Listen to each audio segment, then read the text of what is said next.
Hello, and welcome to SCN Summit, Future of Supply Chains, hosted by Food Logistics and Supply and Demand Chain Executive. I am Marina Mayer, Editor-in-Chief, and I will be your moderator for today's session on warehouse automation, where industry experts from Softeon will talk about optimization, orchestration, and simulation with regards to automating warehouses and distribution centers. Let's first meet the panelists. First up is Dan Gilmore, Chief Marketing Officer for Softeon. Dan is a recognized expert on warehouse software systems and a noted supply chain thought leader. Previously, Dan served as the head of the supply chain practice at Meta Group, which was later acquired by Gartner. We also have Dinesh Dongre, Vice President of Strategy Software for Softeon. Dinesh holds broad expertise in almost every area of warehouse management and warehouse execution systems, including functionality, integration, and solution deployment.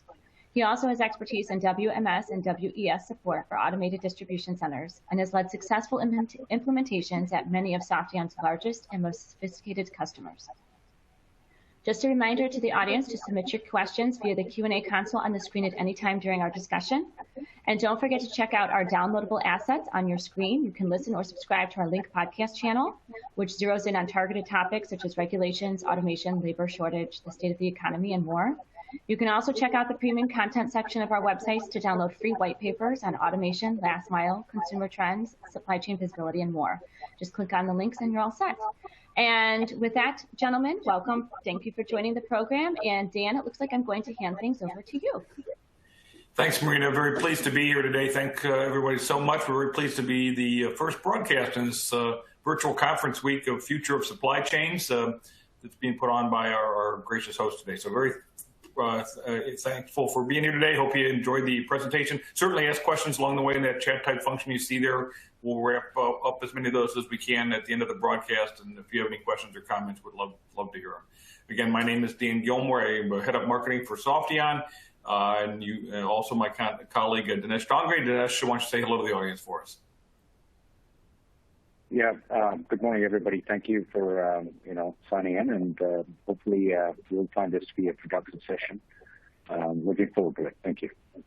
Very good. Well, we got a lot of ground to cover. Just so you know who Softeon is, if you don't, and many of you may not, but we're a broad-based supply chain software company focusing largely on the warehouse-related software, including WMS and all the kind of stuff you see around that, assembly and kitting and labor management and yard management and some of those kind of ancillary modules, slotting optimization.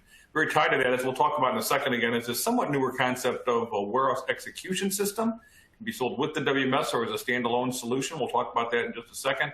And then we also do what's called distributed order management as well as traditional order management, kind of optimal sourcing logic, very big and omni-channel processes, et cetera. So anyways, all of this is on one single services-based platform. I've never acquired any different products. It's all one common data model, all that good stuff. We have a very broad-based set of solutions, and we have a very broad-based set of customers as well. This is just the typical logo type slide. You're going to see a lot of very large customers on here, mid-sized customers, especially in the logistics service provider arena there. So but we've got about every vertical covered, and we have quite a bit of functionality for retail and wholesale and food and beverage and automotive and pharma and healthcare and a lot more. So anyways, just wanted to give you a little introduction to Softeon, the company, so you knew who was speaking at you here today. So before we get going, I like to do this kind of poll kind of question. So, and this is all anonymous. We don't know who's answering what, but if you would, go ahead and click on the question. On a scale of 1 to 7, with 7 being the highest, 1 being the lowest, what is your level of current distribution process excellence? Process excellence. Give us an answer on that scale of 1 to 7, 7 being the most common, or the highest level of maturity, 1 being the least. So they told me to wait 30 seconds or so here. So I'll just kind of chit-chat for a second here until we go to the poll result answers. And I've used this question many times in surveys and other kind of things because there's going to be a companion question in just a second. So I'll give it about 10, 9, 8, 7, 6, 5, 4, 3, 2, 1. Let's see what we got. And fairly high ranking. So you see 4 on so it's on the mid scale. That looks to be the #1 response, 36% or so of the audience there. So very good. A lot of people at the 6 and 5 level. Not too many at the very low end, not anybody, it looks like, at the high end. So very good. Thank you for that. And now we're going to do the same question, though, on terms of technology. What is your level of technology excellence in distribution? Again, on that scale of 1 to 7, 1 being the lowest, 7 being the highest. So again, we'll give you guys a chance to fill out the, or click the button here. Wait just a few more seconds. Just a few more seconds to see the results of that. Typically, we'll see if it's true this time, typically people rate themselves higher on process excellence than they do on technology excellence. So let's see what we get here today. And I don't know, it looks like somewhat similar results, although number 5, technology excellence, 35.7, looks like the top response. So that's a little different than I found throughout my career, but again, nobody at the very low end, 1 or 2, few at third rating, 3 position rating, nobody at 7. So anyways, just kind of fun to kick that off and give some context to what we're going to talk about.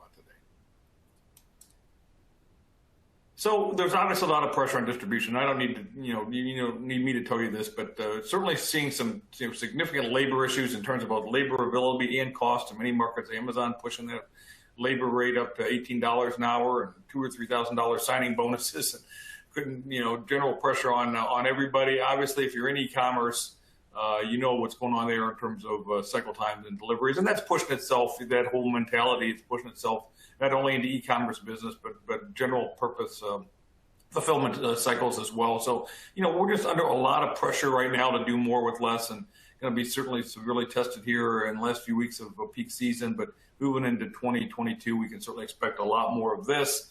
And the question is, what to do about it. And we see a lot of different customers here. We put the slide together a few months ago. We visit a lot of customers and see a lot of different things. And the reality is, you have people that do things very well, and you have people that do other things not so well. And rarely does everybody do everything well, and rarely does everybody not do everything well. But these are just some examples of the kind of differences that we see out there in terms of whether it's in terms of order processing and inventory control, managing capacity and resources, kind of smart decision making. There's just some real differences out there in terms of what companies are facing or are capable of right now. And so we're going to talk today about some ways to move to that done smartly mode rather than the done less smartly mode. Then let's just ask you real quick, what are you seeing out there? You're obviously out with a lot of our customers. What else are you seeing out there in terms of distribution challenges?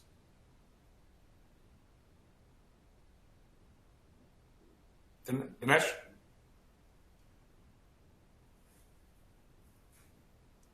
Dinesh, are we picking you up? Yeah, sure. Yeah, sorry. Yeah, what else would you add there in terms of distribution challenges you're seeing working with our prospects and customers? Yeah, no, I think, you covered most of it. I think the other pieces that I would add is really, when you talk about challenges to typically address through planning, the reality of today's environment, with the unknowns, with the volatility that's around, whether it's the pandemic, whether it's supply chain issues in terms of product positioning, the challenges that are not predictable, not plannable, if you will, add a significant more context to this notion of how can we do things smartly. Okay, very good. So we're now going to get into, talk about, automation. That was the main, kind of category of this presentation there. The reality is there's many kinds of automation, right? And certainly I've never seen in my whole career, and I've been in this business a long time, I've never seen an interest in automation like we have right now to deal with some of those challenges I talked about just a second ago. Now, the reality of it is there's many kinds of automation, sometimes in standalone mode, sometimes in conjunction with each other. Certainly you have software automation, and that's WMS, Warehouse Management Systems, WES, Warehouse Execution Systems, and we could also throw in WCS. We're going to talk about all 3 of those in just a second, because you need that some of those perhaps all 3 to make the automation work. At the bottom, you've got a kind of what I would call big automation. And the tradition, the typical automated system is some kind of mechanized pick modules with downstream sortation. If you've got fluid loads coming in, maybe some inbound sortation to segregate the SKUs. Obviously, goods to person type technology, shuttle systems, kind of that whole category of stuff has gained a lot of prominence in recent years. But this is kind of big automation. But we're also seeing just as much interest, if not more, in kind of what I call mid-level automation systems. I mean, voice isn't really automation, but yet, the hands-free picking and all that, obviously, tremendous amount of interest in that. Whether it's pick-to-light, whether it's smart carts, which is basically a pick cart with the pick-to-light. Put walls, we'll talk about the put walls more in a second. A lot of certainly interest in deployment of put walls over the last couple of years. Ditto, if not more so, with mobile robots, and then, kind of now starting to arise because of the labor challenges, robotic picking. So, all of these, things are options and can be mixed and matched and whatever, but they also kind of all need a software foundation to really reach their maximum potential or even to perform at all. And we got to kind of try to sort against some of this software out. So you have the WMS, you have the WES, you have the warehouse control system, WCS. Dinesh and I in 2020 actually wrote a CSCMP hot topics publication. We'll make it available to you after this broadcast here. Actually, it's available even to non-CSCMP members out on the cscmp.org website. So we put this thought to paper, in the past, and we're just going to kind of cover kind of how we got here today with the string of three-letter acronyms all around different kinds of warehouse software. So the reality of it is there's no question there's some overlap, certainly between WMS and WCS, sometimes between WMS and WES. Sometimes I should have probably added a third arrow there between WCS and WES. So you have all of this going on with some of the overlap and people confused about what's really happening or whatever. And then you add to that context now, artificial intelligence and machine learning, which can apply certainly to WMS and WES, maybe a little bit to WCS, but just a lot for users to try to go, get their arms around it. We're going to try to clarify a little bit of that right now. In my view of thinking, really the WMS ought to be the decision-making entity. And the WCS, which, what does the WCS do? It turns the rollers on the conveyor, it manages the diverts, it manages the merges. It does all of those kind of, physical hardware decision-making.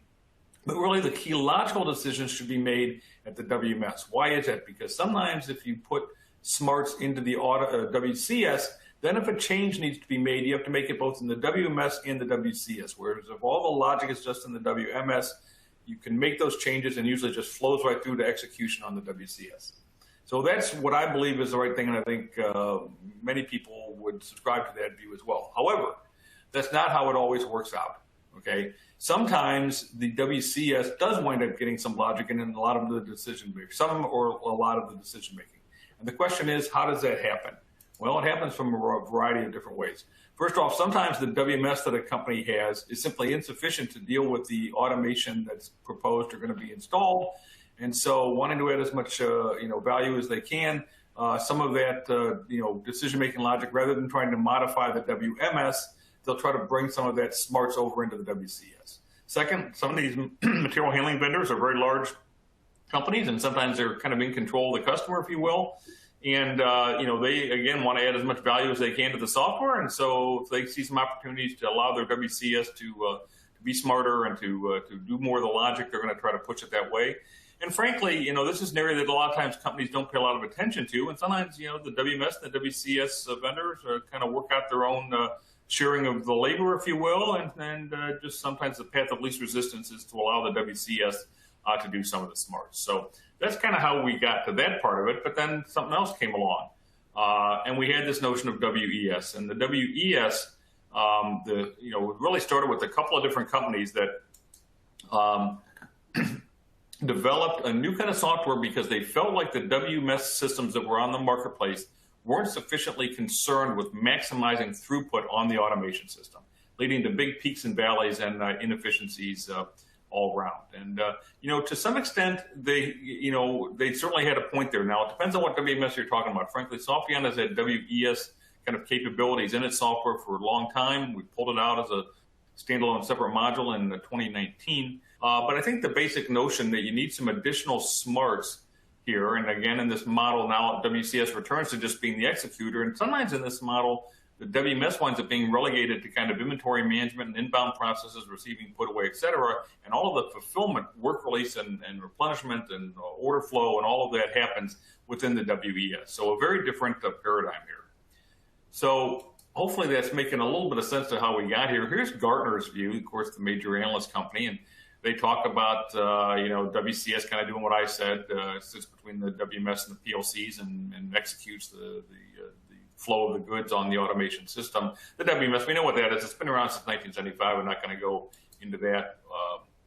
But the mystery piece still remains at WES, and it's an emerging hybrid Gartner sense that blends capabilities from both WMS and WCS, builds on the real-time insight from WC warehouse control systems, but adds a business process layer of logic. So that's not bad, but Softeon would take a little bit of a different view on that, or build on Gartner, what Gartner has said, frankly, because what we think is maybe missing here is that WES is not only for heavily automated DCs. I know how that's most of the market thinks about it, but we have shown how WES can add a lot of value even to non-automated DCs. And I'd just put a little bit more emphasis on the very advanced fulfillment optimization and orchestration. We're going to go through a number of examples of those later today. WES just brings a new layer of smarts above what we've normally seen from a traditional WMS. So, Dinesh, any thoughts to kind of add on this overall topic: WMS, WES, and WCS?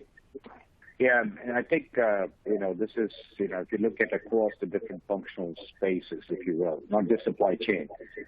Historically, the maturity of tool sets have come around a tech domain or a tech constraint or a tech space that has been defined and processes associated with that.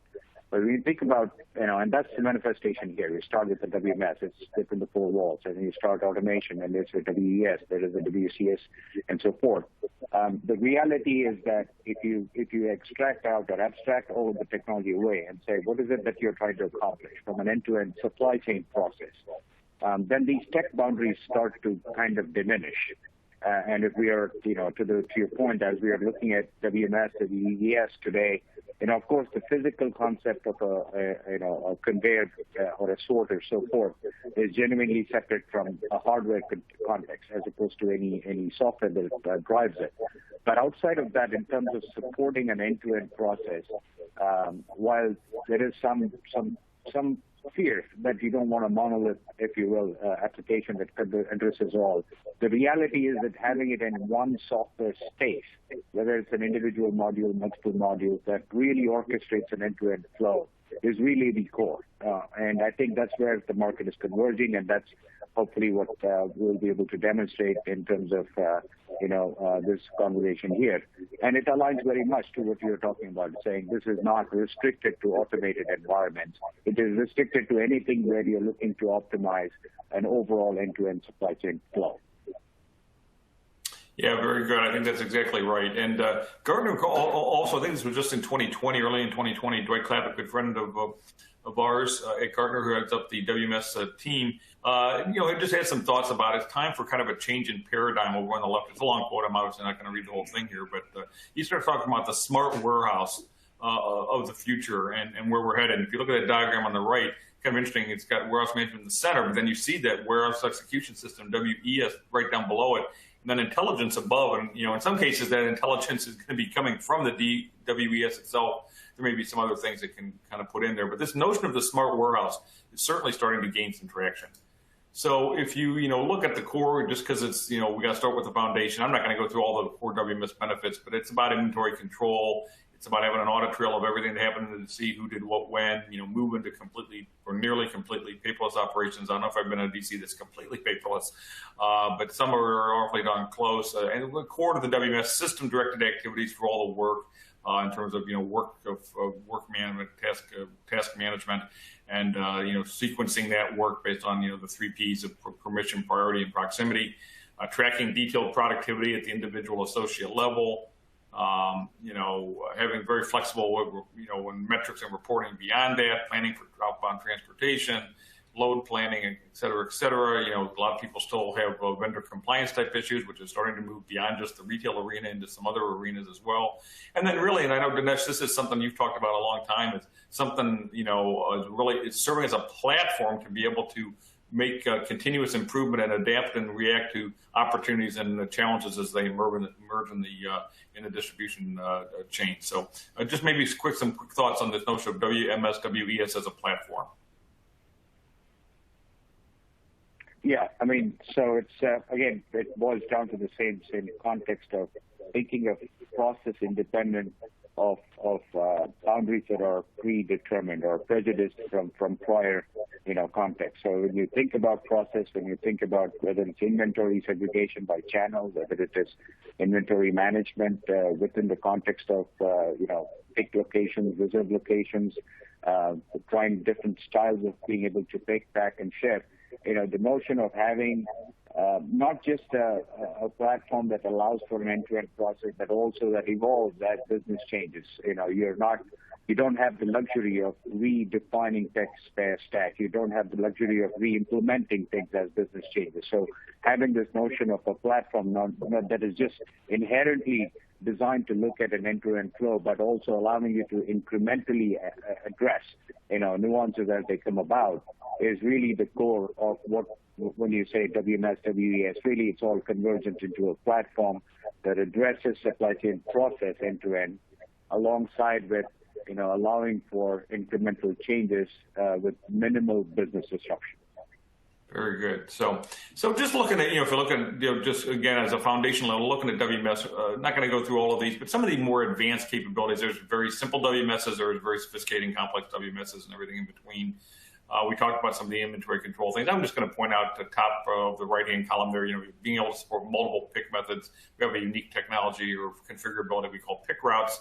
That we'll maybe touch upon a little bit today, but whether it's just traditional discrete order picking, batch order picking, cluster, I should say cluster, not cluster, but pick and pass, zone picking, all those kind of things, by advanced cartonization on the left-hand side, advanced zone management, very, very critical to configuring the WMS effectively there. I mentioned some of these other kind of capabilities. So this is really just the foundation of the kind of things that if you're looking at WMS specifically, that you're going to get, especially if you go with more of a tier one, upper capability type of solution. So let's now move over to the newer and still very confusing to a lot of folks, WES. It's really an extension of WMS, but can be deployed, at least in our case, on a standalone basis. This is a bit of a mouthful, but it's going to provide visibility, control, orchestration, optimization of order picking and related processes like fulfillment, including, if you've got it, optimization of materials handling system flows. And it's going to do that beyond what's available, even in very advanced WMSs today. This really is kind of a step change in capabilities, although it's, again, kind of merging with WMS almost as one thing. As we talked about already here, it works for automated, non-automated, and kind of hybrid, which I mean, DCs with mid-levels of automation. It can be one system to optimize the flow across all of the automation in the DC. And of course, nobody's completely automated, or very few are completely automated. There's always some manual steps in there, even if just mechanized case picking. There's a manual aspect of that. But it's moving down the path of what Gartner and others are calling the autonomous WMS, where it's going to make automated decisions based on a number of factors in terms of how that order is released, and frankly replace the human decision making that is still very prevalent, even in installations of advanced WMS. So just as a note of that, third week of April 2020, UPS Supply Chain Solutions came out with a press release picked up by all the major media, including Food Logistics, about UPS basing their new, what they call smart warehouse of the future, in part on Softeon, a backbone of Softeon WMS, and then later WES capabilities there. So just a proof point here that this isn't just theory, this is actually happening out in the marketplace today.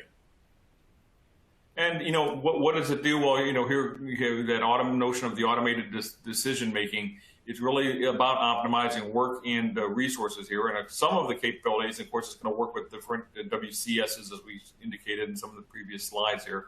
But looking at orders, inventory, people, work tasks, machines that are in play, and that single execution platform that's going to work with different WCSs and as necessary WMSs as well. But we're going to go through some of these. Very granular visibility to processes and the work areas and throughput.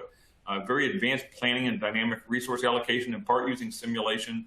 That orchestration and optimization, we'll get into that. Automated flow of work, as we talked about, and this notion of waveless processing, which isn't for everybody, or may be done both in combination with wave-based processing, but it certainly is a new paradigm, especially for e-commerce, in terms of how work is released to the floor. So one of the things that really kind of first, or really, brought it home for me is this notion of the WES, more so than a WMS, is kind of always on.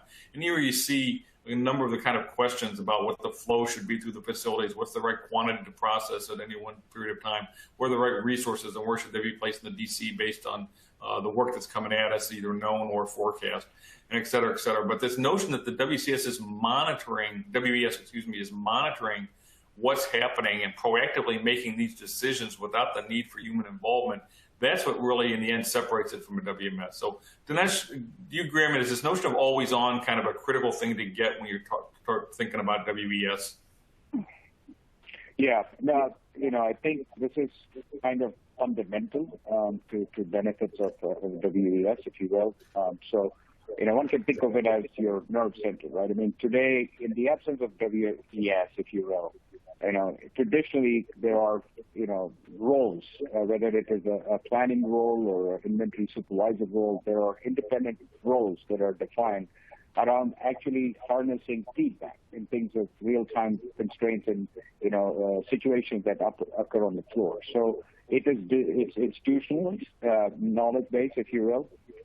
But it is also dependent on how often an individual is going to look at stuff. The concept of an always on is basically driven around a feedback loop, which is real time feedback from whether it's systems, whether it's hardware, whether it's people executing stuff, whether it's the material inventory positions. The ability to have real-time feedback and then act on that feedback in real time to dynamically orchestrate changes or prioritization, if you will, is the very notion that makes WES so critical, if you will, not just for efficient operations, but also for the concept of an autonomous warehouse operation. So it takes away those roles where somebody is sitting there planning rates, planning orders, planning labor pool, planning the types of activity to be performed, prioritizing stuff. It takes away all of that stuff. I mean, that's always available, but the ability to do it, of course, with tech stacks, you can do it at far higher speeds, far more factors can be considered as part of that feedback loop. So accounting for all of that together is essentially what we mean by saying always on, and that non-stop real-time feedback loop driving new decisions is the core of the WES. Yeah, very well said, and I think that's exactly right on. So what we're going to do now is I talked about some of the different capabilities at a high level of WES, and it's just going to show you some examples of several of those. So talked about that real-time visibility to throughput and activity. This is a kind of powerful dashboard that can be configured really at any atomic level. It could be case picking as a whole, or it could be each level of case picking in a multi-tier pick module, mechanized pick module type of scenario here. And it's just showing really, where things are at. Of course, you can click down on this and drill down into the information. But the really important thing here is not only does this kind of dashboard provide excellent set of tools for supervisors and managers to use to monitor progress and throughput and bottlenecks and issues, et cetera, and take appropriate action. This same data, while it's being displayed here in a dashboard, but this is the same data that WES is monitoring to make the kind of proactive decision making that Dinesh was talking about just a second ago here. So it really is, this is the physical display of it, but yet the same data is being leveraged by the WES to automatically release the work and make those smart decisions that, as we just discussed. And here's just another example of the kind of junk data here in terms of the values. But you see here again, kind of different, pick zone 1, pick zone 2, pick zone 3, pick zone 4, flexibly defined at how, what you mean by those different areas there, and kind of real-time gauges that are going to, give you indications of performance and, when there might be something going on that needs attention or falling behind. And the WES will actually recognize that in many cases. We'll talk about this in a second. If you have alternate paths and automatically found a different route for a set of orders for some period of time, if congestion is starting to be a problem in any particular area. And we talked, in the title or the description of this session, and mentioned a little bit earlier in the broadcast here today about the use of simulation. And what we're doing here is saying, okay, we know a certain amount of work at the beginning of the shift, at the beginning of the day. No longer do we have, the midnight or 4 o'clock in the morning dump of all the orders for today's work that used to be the case for many companies. Now that work is just streaming in through the course of the day. But maybe at the beginning of the day, you got to know 20% of your work and 80%. What we're actually doing is now forecasting, what that rest of the day is going to look like based on history and order patterns. Of course, the day goes on and 20% known becomes 40% known, becomes 60% known, and the amount that needs to be forecast declines. But what you see here is a time-phased, analytic, if you will. You see there from, it's kind of hard to read, but, 8 to 9, 9 to 10, 10 to 11, 11 to noon or whatever. So just like we have kind of, time-phased constraint planning in the manufacturing world for many years, now we're bringing that into the WMS or WES arena, and looking at that and different, modules or nodes of the distribution center, case pick, piece pick, pallet pick, et cetera, or whatever you want to define that. We see some of them are green. That means we're well resourced Red means we're in trouble from a resource perspective. Orange means we're bordering on trouble. Blue means we've got actually too much, and you can kind of, if you see that little too much resource there. And so I don't know if you can see those little boxes. They kind of indicate the demand versus the capacity there. And so this is just a visual warning system here that allows you to replan. But of course, but the WES can also automatically make these kind of decisions about what work ought to be routed, or what resources should be assigned to what area, and do that automatically based on the kind of work that we're talking about here. And this is where, again, where that simulation, comes into play. So, just Dinesh, any kind of thoughts here in terms of this resource management, this notion of time-phased, constraint-based planning is something that is new to the world software world. Yeah, no, I think there's two aspects to this. I think as you look at the planning has always been part of people's process, if you will, at execution. But being able to account for lots more factors in terms of the planning, so the simulation is really a notion that assists with that planning. So when you look at what's the right thing to do in terms of associating labor pool, associating tech stacks, or whether it's automation for picking and so forth. Planning all of that in terms of heuristics, based either on institutionalized knowledge or algorithms with a lot of this the notion today about AI. Looking at historical data, discerning patterns, and being a bit more intelligent in that planning. So from a simulation perspective, a lot of that is around those kinds of algorithmic behavior that is helping you plan for activity. But the second aspect is then with that plan, if the real-time constraints that happen. This is what you intended, this is what the order pattern was expected to be based on heuristics, nonetheless.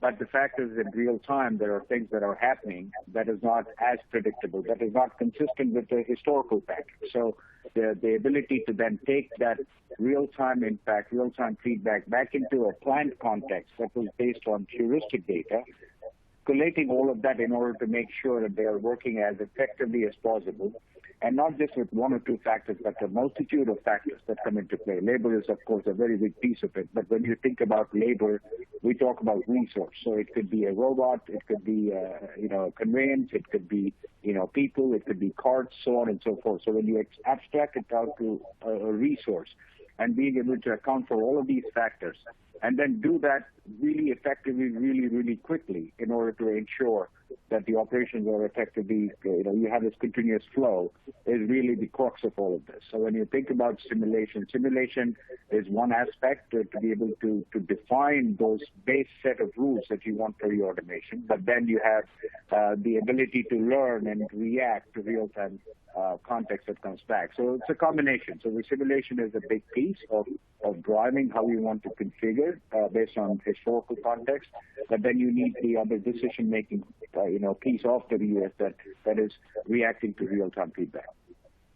Yeah, very good. And, kind of that, segues nicely into this notion we've talked about here already, but the automated, release of orders and work based on a variety of attributes. And so, Dinesh, maybe you could just talk to this slide a little bit. We don't have to go through all the points, but this notion of automated release of work and really heading towards this, the autonomous, WMS, WES type of paradigm.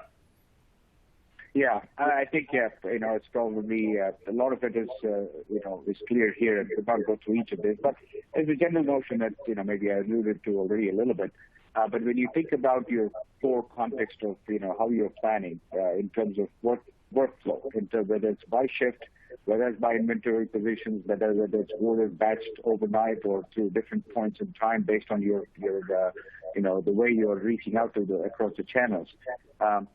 All of that is a time event. It happens at different points in time. But then the ability to look at it, whether a carrier is delayed for a pickup, whether you have orders that have come in that are offered as part of a promotion, all of a sudden that you get new orders that your clients or clients yourselves are making commitments for delivery, windows, so forth, which are dynamically changing throughout the day. To be able to then pull that back into the context, which is the external factors, is what I'm talking about. And then there you have your internal factors. You plan for a shift of 50 people, only 40 showed up.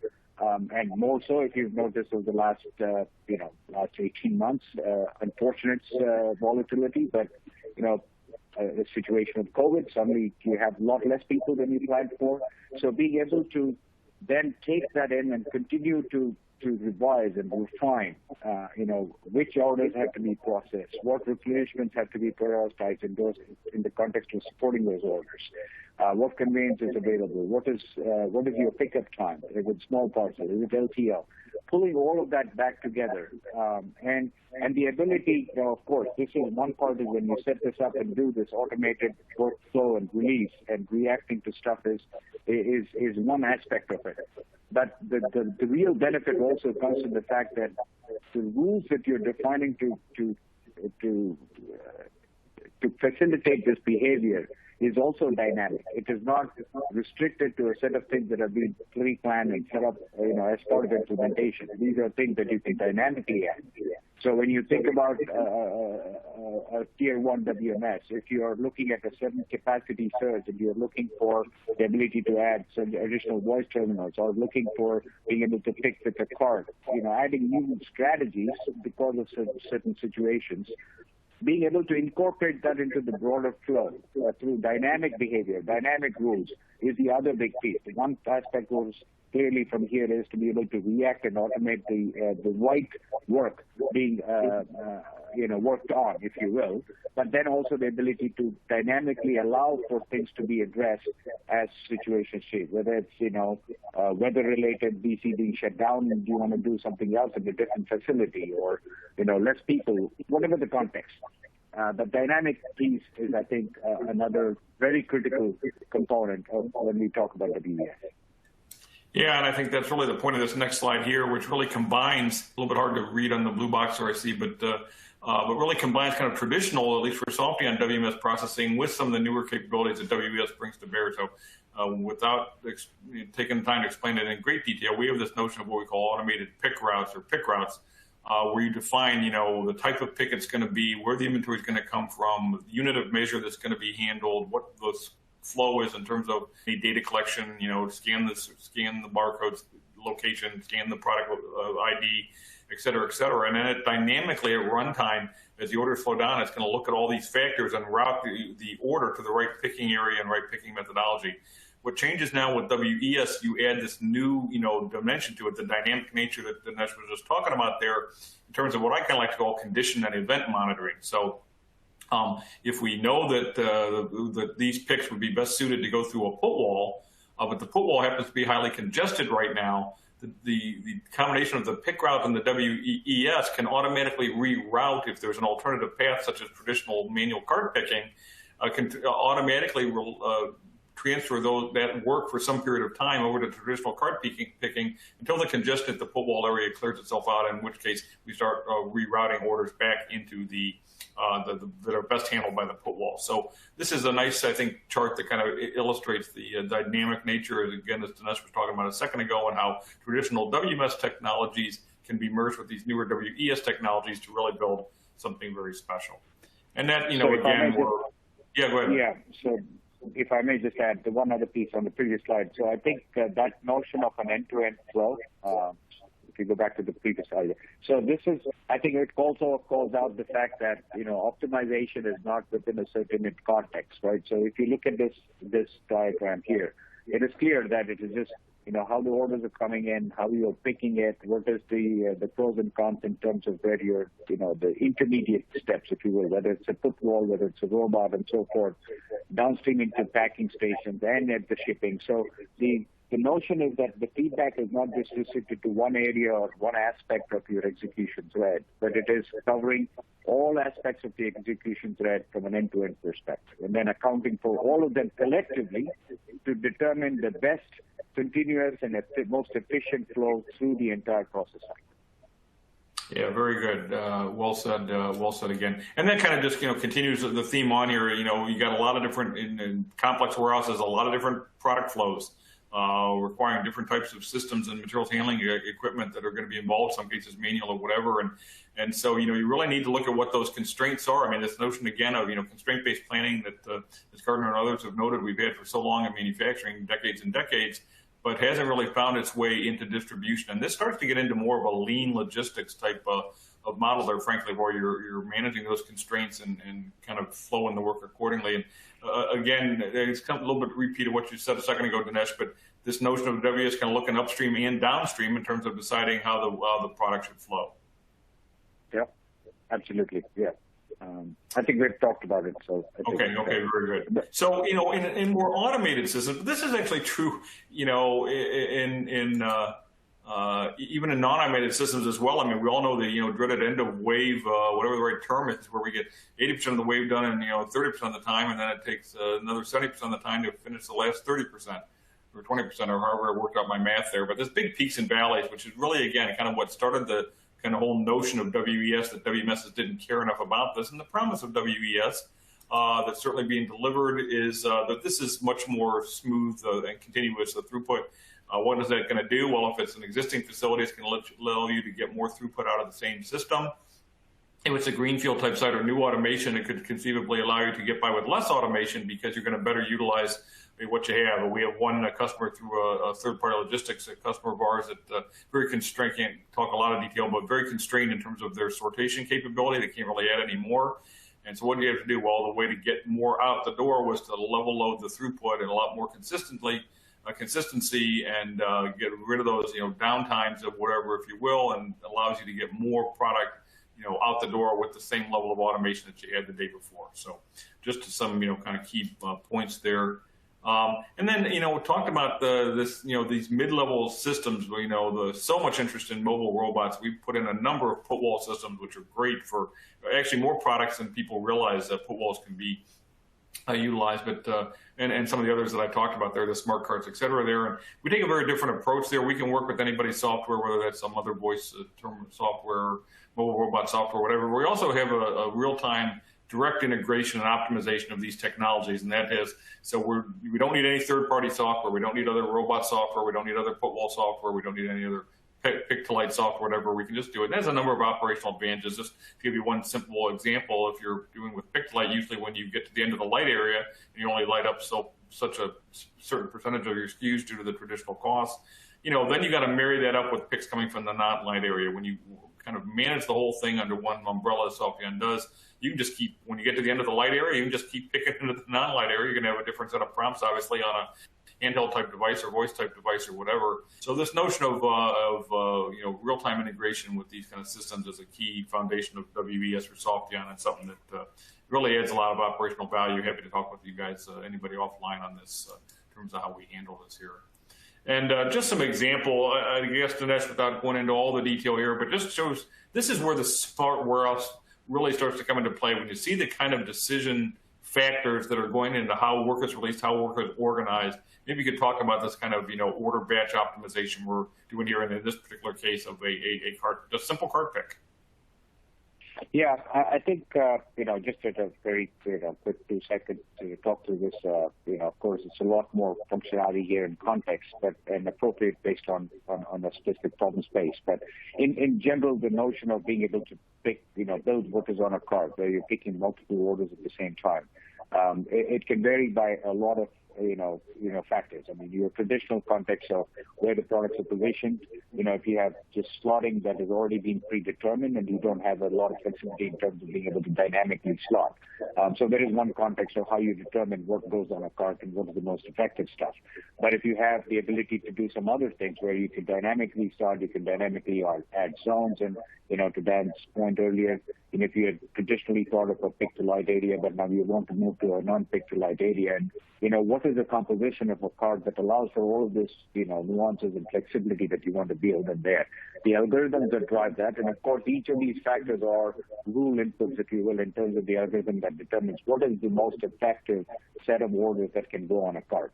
Now, you abstract that a little bit further and say, well, if it's a human, person, moving the cart around, then the travel distance, a little bit notion of what makes sense for a person to travel from one aisle 1 to aisle 2, or a zone to zone, or a certain travel path maybe a little different than if you were to use the same cart concept with the mobile robot.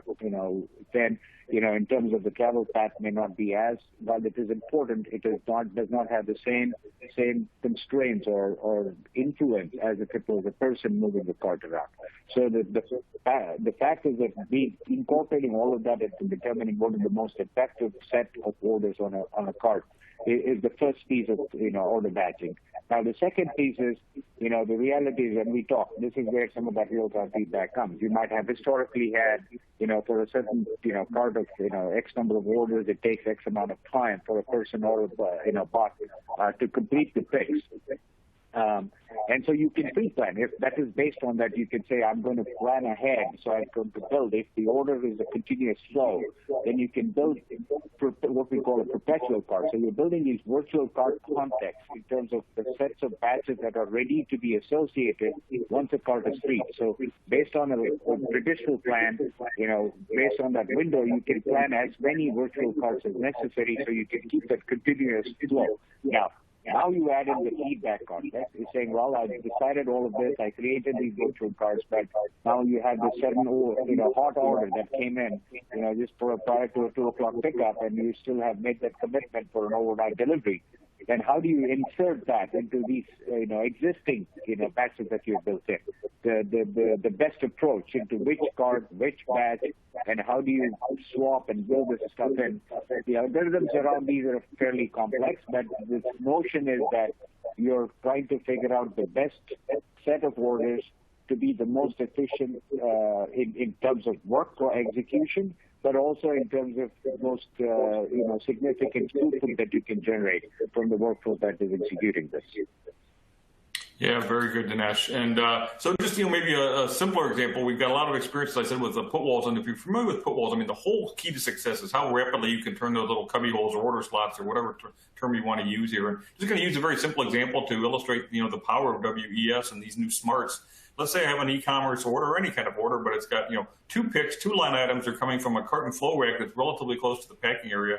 But I got the third line item is for a stock SKU that's only stored up on a mezzanine and static shelving and some further distance on the packing area. So let's just assume for my example here right now that these picks take 25% longer to pick and transport than do the ones out to the packing area than do the ones from carton flow rack.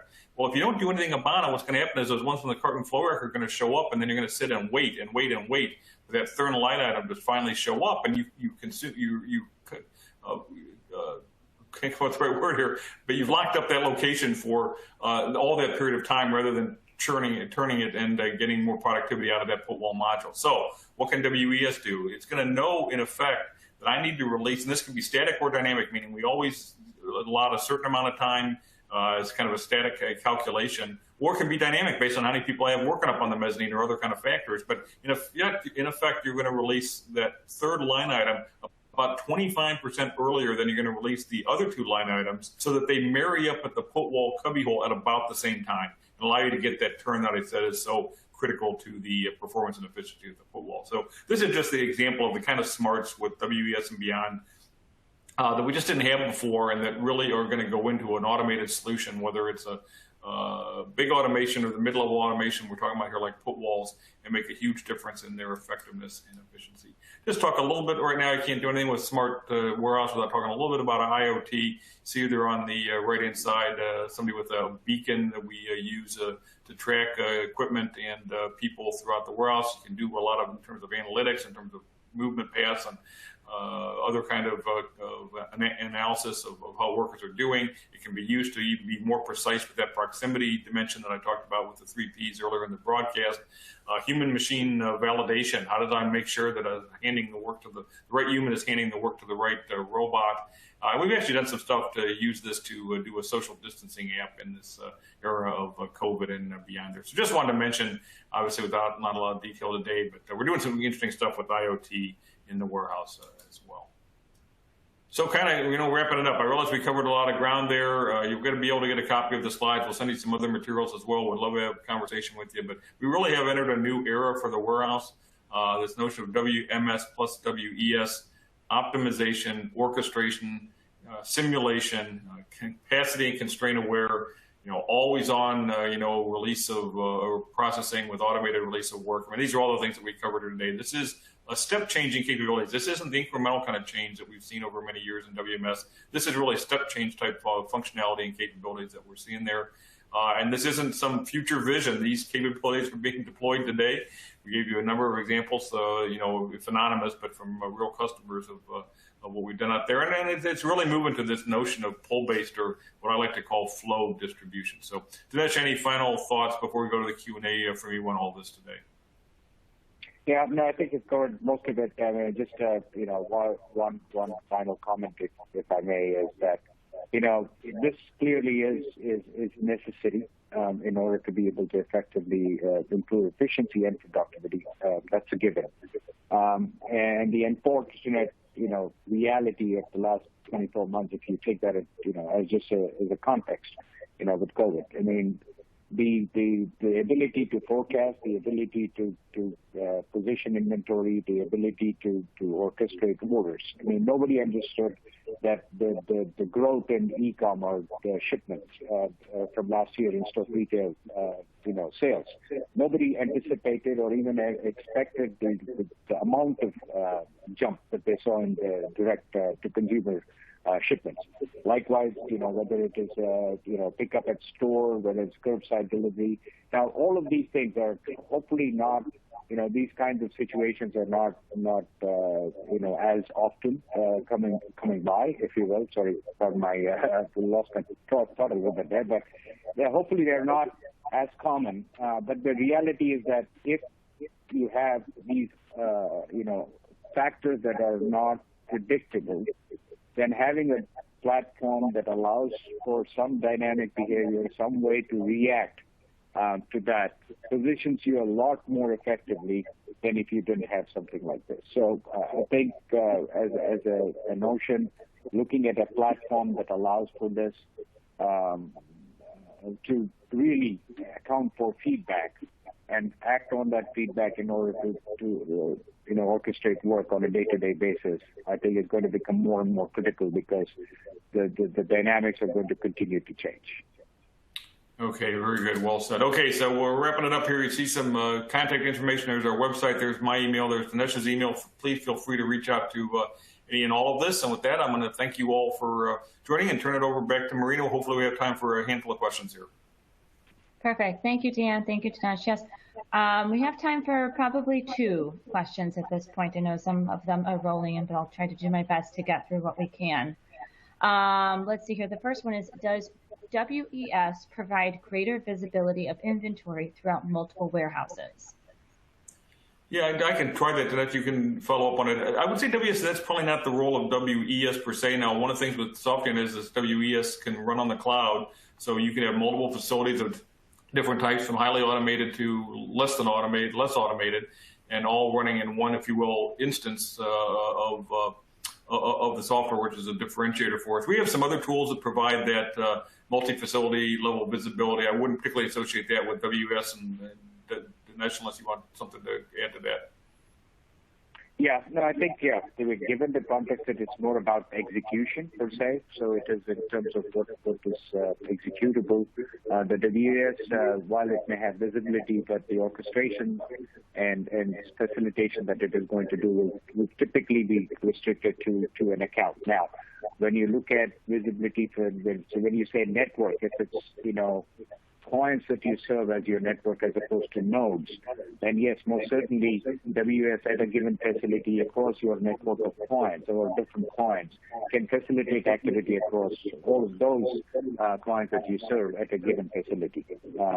But across multiple facilities and nodes, for the most part, WES may have visibility or can potentially have visibility, but usually works in tandem with something more like a distributed order management system that can orchestrate workflows across a broader network. Okay. Marina, what's next? Perfect. Sure. What percentage of warehouse distribution centers have implemented WES? And part 2 is, are all of the new ones popping up usually outfitted with this technology? Yeah, I'll take again the stab at this. It remains still a low percentage, frankly. I mean, the market is still not very well aware of what this is, and one kind of indicator of that is We get a lot of RFPs from consulting companies. They're working with companies to select a WMS vendor, and rarely does that RFP that comes out actually include much in the way of these new, more advanced WES capabilities, even though they could be very appropriate for them. So we've done quite a bit of evangelizing, if you will, going out to the consulting community and trying to educate them on what is possible. And many of them to the extent that they know WES, think of it only in terms of highly automated systems and don't realize what it can do even in non-automated systems. So it's still an emerging product. There's still a lot of education that needs to be done. But it's certainly growing, and we have a innovation lab where we bring customers in and show them some of these capabilities. And the interest level when they see what is possible is very high, but we're still early in the curve of the market. Okay, I'm just going to sneak in this one more question, and then we'll have to shut it down. Have you built the WES functionality natively as part of your platform, or did you purchase it and integrate it? Yeah, I'll let Dinesh comment, who's much more involved in the development than I am, but we haven't purchased anything. We developed this inherently. A lot of it we had for a long time. We just pulled it out and then added to it. But Dinesh, I'll let you final comment on how we build it. Yeah, no, I think it's all native. Actually, the entire platform is natively developed, and the architecture allows us for us to package, if you will, a solution context as appropriate. And WES, a big part of the reason for us to pull this out and offer this as potentially an independent solution or offering was primarily to the question that came up earlier: is what about existing PCs? We are part education, but part our belief that reinvestment in WMS for existing environments is not always the most easiest thing to do. But the reality is that they also need the ability to be supporting this kind of efficiency and behavior. So that was part of the reason why we pulled out WES to support not just automated or non-automated environments, but also to be able to independently work with non-Softeon WMS. So that's the background. So our product inherently, that has been our guidance in terms of what is the best value proposition that we could take. And we've not gone to market as a module, but more as a solution. So WES is another component in our platform that we can offer based on the solution context. Perfect. Well, thank you, Dan and Dinesh, for joining me today. Thank you to our wonderful audience for your participation. An archived version of today's presentation will be posted on scnsummit.com, or you can access the on-demand version on the registration link, the one that you used when you logged in. Again, my name is Marina Mayer, Editor-in-Chief, and be sure to register if you haven't done so already for our next session on e-commerce fulfillment at noon Central. Just go to scnsummit.com, and I hope to see you again at our next SCN Summit event. Okay, thanks, everybody. Thank you. Yeah, thanks. Yeah, cheers. And happy holidays. Cheers.